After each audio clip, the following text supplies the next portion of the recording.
Full box here, lovely design, actual items inside. Do you know how to play? I explain him like right now, so But it's the I'm gonna first time. explain it again. Yeah, it's the first time. How many times have you played?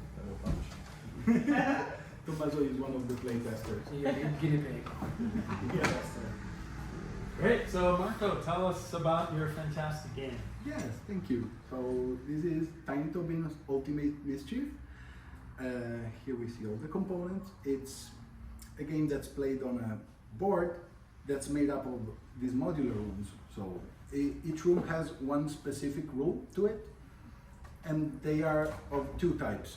So they're either rules that you can activate by discarding cards from your hand, or there are other rules that can be of aid if you're short on cards. So you want to end up your turn in those so that you can get extra draws or extra choice on your draw. Okay. The house starts unexplored from a corner, so all pawns go in the one room that's already open. And the turn goes around pretty simply by having players roll a dice that can get a result of either 1, 2, or 3. And from there you grab your movement. That movement you can use any way you want. So you can basically move, if you got a 3, you can move one room, you explore it. If you have cards that you want to play in that room, you can do so. Then you can move to another room and play them there until your moves and card plays are finished. So you can play up to 2 cards per turn, and you can use all of your movement. You can always decide to get 1 extra movement by discarding one of your cards.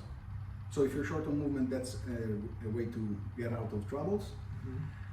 And the same discard can be used either for that extra movement or to drop 1 chaos token in the room that you're currently in to try to drive the human to chase other cats, basically.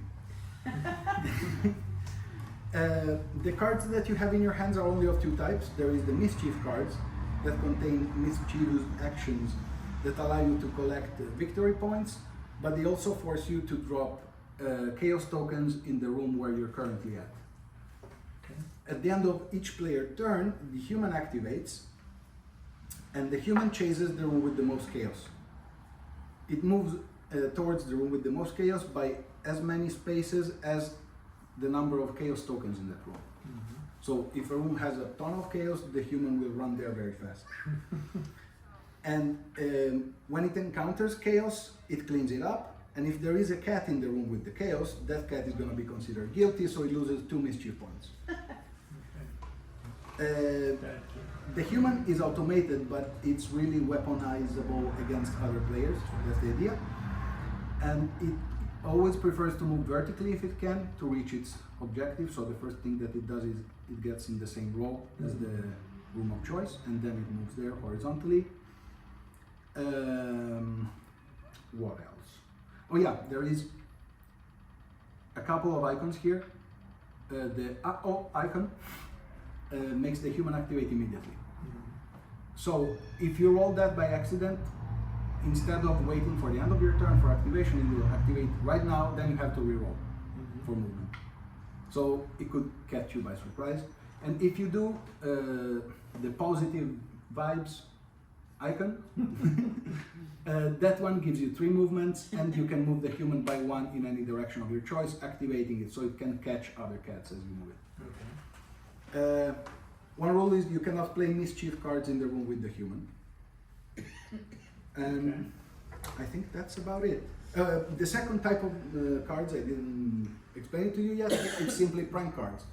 So they have various effects that are described on the cards, and you can play them against other players to try to strategize. Sure. Yeah. Okay. Do we start with a certain number of cards? Yes, everybody gets 3 cards. This one's me? I already shuffled them. Did we get to look? Yeah. Of course. And the hand size is 5. Or is there no limit? Sorry? What's the hand size limit? I was looking exactly for that because I don't remember it. I think it's 5. I think it's 5. Yeah. Wait. And then do we start with some chaos tokens? Or No, not? the chaos tokens are Or just then- a pool that you can draw freely from when you need to drop them. Oh, so if you Because- have a card that requires chaos tokens. Yeah, you just grab them from there. Okay, Yeah. gotcha. And they go basically Gotcha. from the pile into the rooms, and then when they're clean, back into the pile. Okay. And the mischief points that are removed from the human, they just get lost from the game. As Oh, to, okay. Otherwise, the game could become very, very long because I see. victory points are basically this. And then Yeah. how do we get mischief points to our score, to our pool? By playing the mischief cards in their room. Okay. So each mischief card can be played only in its respective room, and it tells you and it tells you what you're gonna get. exactly. Doing that. Okay.